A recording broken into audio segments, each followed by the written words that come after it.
तारीख 20 अप्रैल, टाइम 4:35 और मैं चाहता हूं कि ये वीडियो आपके नीट 2026 के एग्जाम से पहले आप तक पहुंच जाए, क्योंकि मैं जानता हूं कि बात अब केवल पढ़ाई की नहीं है।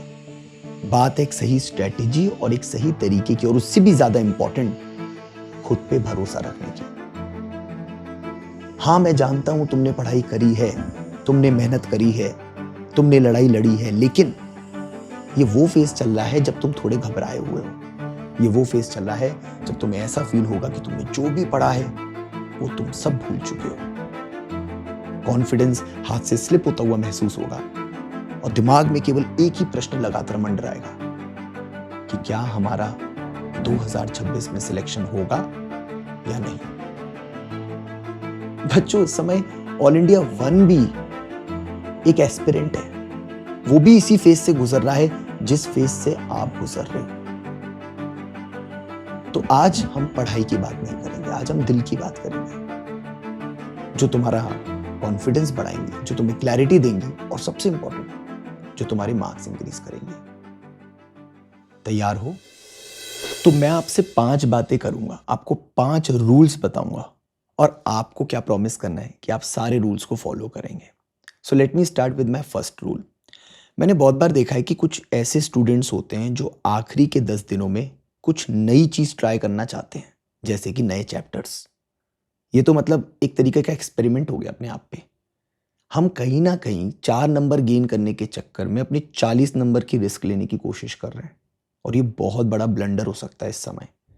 तो अगर आप प्लान कर रहे हैं कि आपका कुछ फिजिकल केमिस्ट्री में छूटा है या फिजिक्स में छूटा है, और आप उसको सोच रहे हैं कि आप उसको कवर कर लें, तो please don't do that. Please कोई भी नया चैप्टर आपको इस समय नहीं उठाना है। पर सर, हम तो 70-80% ही सिलेबस में कंफर्टेबल हैं। बहुत अच्छी बात है। अगर आप 70-80% सिलेबस में भी कंफर्टेबल हैं, तो यहां से भी नीट का सिलेक्शन उठाया जा सकता है। बट उसके लिए आपको हमारे रूल नंबर 2 को फॉलो करना पड़ेगा। Revision, revision and focus only on revision. बच्चों, जितने अच्छे से आप वहाँ चीज़ों को मेमोराइज कर पाएंगे, जितने अच्छे से आपको फॉर्मूले याद रहेंगे, जितने अच्छे से आपको चीज़ें रिकॉल कर पाएंगे, उतना बेटर रहेगा आपके लोगों के लिए। आपने पढ़ा इतना, याद इतना रहा, और प्रेशर लगाने पे इतना ही रह गया, तो कोई सेंस नहीं है।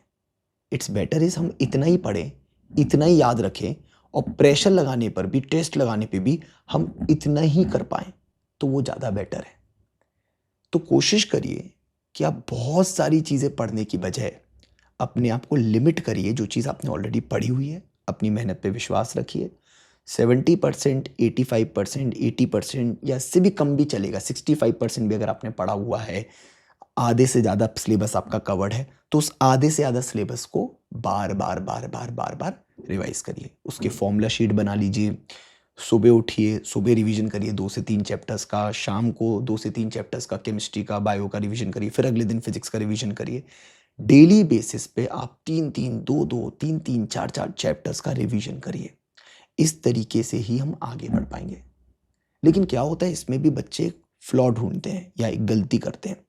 गलती ये होती है कि जब बच्चे रिवीजन कर रहे होते हैं, तो बहुत सारे बच्चे आप में से समय रिवीजन कर रहे होंगे, तो वो क्या होता है कि रिवीजन करते करते करते करते वो एक दिन का वेट करते हैं कि एक ऐसा दिन आएगा जिस दिन रिवीजन कंप्लीट हो जाएगा, और जिस दिन रिवीजन कंप्लीट हो जाएगा उस दिन टेस्ट देंगे, और जिस दिन टेस्ट देंगे उस दिन नंबर आएगा। और ये बेसिकली टेस्ट कुछ नहीं होता है, नीट का ही टेस्ट होता है, और नंबर अच्छे नहीं आते।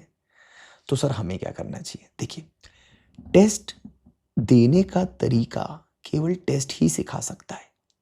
एग्जाम में जो प्रेशर आप झेलने वाले हैं, जो टाइम के अगेंस्ट में आपकी लड़ाई होने वाली है, दौड़ होने वाली है, जो बबल भरने का तरीका होने वाला है, जो क्वेश्चन अटेम्प्ट करने का फ्लो होने वाला है, वो कोई भी प्रैक्टिस सेशन, कोई भी वन शॉट लेक्चर, कोई भी रिवीजन प्लानर नहीं सिखा सकता।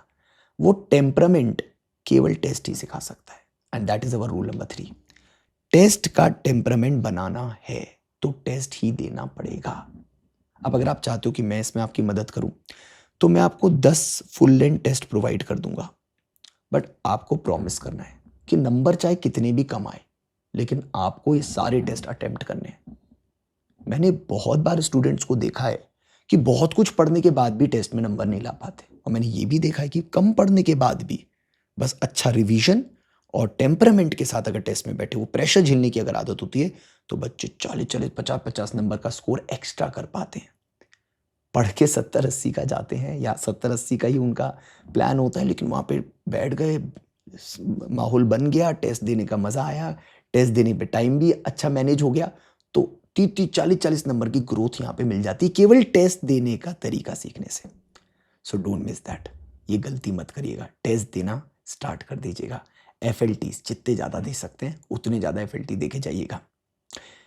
जब आप टेस्ट देते हैं तो इसका एक फ़ायदा और होता है, आप ऐसे टेस्ट भी दे देते हैं जो बहुत कठिन होते हैं, ऐसे क्वेश्चन भी सॉल्व करना स्टार्ट कर देते हैं या देखना स्टार्ट कर देते हैं, ब्रेन को देना स्टार्ट कर देते हैं जो शायद पेपर में ना आए। And that is how you expect the unexpected. तो ये आपके पेपर में बहुत मदद करता है। 2025 के पेपर में वही हुआ, उसने बच्चों को कठिनाई से नहीं तोड़ा, उसने बच्चों को मेंटली तोड़ा। तो जब पेपर बहुत रैंडमाइज हो जाता है, बहुत एकदम से रैंडमली अपना टर्न ले लेता है, एकदम से लेवल एकदम शिफ्ट हो जाता है, तो बच्चे यहाँ पे साइकोलॉजिकली टूट जाते हैं। 80-85 नंबर लाने पे भी एक अच्छा परसेंटाइल मिल रहा था, और बच्चे जब लौट के देखे तो 20-20 क्वेश्चन ऐसे मिल रहे थे जो बच्चे कर सकते थे। लेकिन जब पेपर बहुत टफ आया, बच्चे 2-5 क्वेश्चन में फंसे, उनकी आदत नहीं थी इस टाइप के टेस्ट देने की, और बच्चे को वहाँ पर प्रॉब्लम आई। तो हम अपने ब्रेन को किसी पैटर्न पे ट्रेन करने की बजाय हम अपने ब्रेन को रैंडमनेस पे ट्रेन करते हैं। हम तैयार रखते हैं कि अगर कठिन पेपर आया तो हम कैसे सॉल्व करेंगे, और अगर आसान पेपर आया तो फिर हम कैसे उससे डील करेंगे। सो एक्सपेक्ट द अनएक्सपेक्टेड, किसी पैटर्न की ट्रेनिंग नहीं करनी है। पर यस, इसका मतलब ये भी नहीं है कि आप इररिलेवेंट कंटेंट पढ़ना स्टार्ट कर दिए, क्योंकि बहुत बच्चे कह रहे हैं कुछ भी आ सकता है तो कुछ भी पढ़े। जैसे मैंने देखा काफ़ी सारे बच्चे इस समय JEE एडवांस के PYQs लगाना स्टार्ट कर दिए। मैंने कहा क्यों लगा रहे हो? कहते सर 2025 में पेपर टफ आया था ना। नहीं, पेपर टफ आया था लेकिन कट ऑफ भी तो नीचे गया था, और पेपर में जितने बच्चे वो 80-85 नंबर ला पाए उनका सिलेक्शन भी हो गया। तो इसका मतलब क्या हुआ? इसका मतलब कंटेंट रिलेवेंट ही पढ़ना है, बस प्रेशर झेलने की आदत होनी चाहिए और आपको साइकोलॉजिकली वहाँ पे नहीं टूटना है। अब कंटेंट रिलेवेंट इस समय क्या करना चाहिए? तो अगर आप चाहते हैं तो मैं आपको सारे PYQs प्रोवाइड कर सकता हूँ, और इस समय आपको सारे PYQs ही सॉल्व करने चाहिए। पिछले 10 साल में अगर सारे PYQs को एक पैटर्न में अरेंज करें कि किस टॉपिक से ज़्यादा आया, उसको भी टॉपिक वाइज अरेंज करें कि इस चैप्टर में इस टॉपिक से आने के ज़्यादा चांसेस हैं, और एक पर्टिकुलर फॉर्मूला लग रहा हो, एक पर्टिकुलर कॉन्सेप्ट लग रहा हो और आपको वो कॉन्सेप्ट पता चल जाए, तो देयर आर हाई चांसेस कि इस साल वो रिपीट होगा। अब ऐसे PYQs रूल नंबर 5 आपको सॉल्व करने हैं, और ये PYQs मैं आपको प्रोवाइड कर सकता हूँ। तो ये सॉर्टेड PYQs जो हैं, ये मैं आपको चैप्टर वाइज और वेटेज वाइज दोनों प्रोवाइड कर सकता हूँ, जिससे आपको आइडिया लगे कि पिछले 10 साल में नीट में जो पेपर हुए हैं, बीच में 2-2 बार भी पेपर हुए हैं, तो पिछले 10 साल में जितने पेपर हुए हैं उनमें से कौन सा टॉपिक ज़्यादा पूछा गया है। और अगर हम इस तरीके से कुछ पढ़ाई करेंगे तो एक आइडिया रहेगा कि पेपर इस तरीके का आ सकता है, और उस जगह से क्वेश्चन ज़्यादा फ्रेम होने के चांसेस हैं। तो अगर आप कहो तो मैं आपके अगर आप कमेंट कर दोगे तो मैं आपको ये सारी चीज़ें प्रोवाइड कर दूंगा। आप अगर चैप्टर वाइज सॉर्टेड PYQs चाहते हैं तो मैं आपको प्रोवाइड कर दूंगा, और अगर आप टेस्ट चाहते हैं 10 फुल लेंथ टेस्ट तो वो भी मैं आपको प्रोवाइड कर दूंगा। ये सारी चीज़ें मैं आपको प्रोवाइड करूंगा अपने टेलीग्राम चैनल पे। और अगर आप चाहते हैं कि मैं आपके रिवीजन में मदद करूं तो आप मेरे मैराथन सेशंस के साथ जुड़ सकते हैं। ऑलरेडी मैंने एक मैराथन सेशन लिया बच्चों, 12 घंटे का सेशन। आज मेरा गला खराब है क्योंकि कल ही मैंने सेशन लिया। 12 घंटे का सेशन लिया, मज़ेदार सेशन था जिसमें हमने पूरी बुक 1 बहुत अच्छी तरीके से रिवाइज करी। एक टीचर का रिवीजन कराने का तरीका और एक बच्चे का रिवीजन कराने के तरीके में हमेशा अंतर आएगा। हम जब रिवीजन कराते हैं तो हम एक एक बारीक बारीक बात पे ध्यान देते हैं, हर चीज़ बोलते हैं, आपके कान तक हर चीज़ पहुंचाते हैं, आपके दिमाग तक हर चीज़ भेजने की कोशिश करते हैं, और वो अंतर हमेशा रहता है। बच्चा जब अपने आप से रिवाइज करता है तो शायद उस चीज़ को रिवाइज करने में उसको टाइम भी ज़्यादा लगे और उतनी एफिशिएंसी भी ना आए।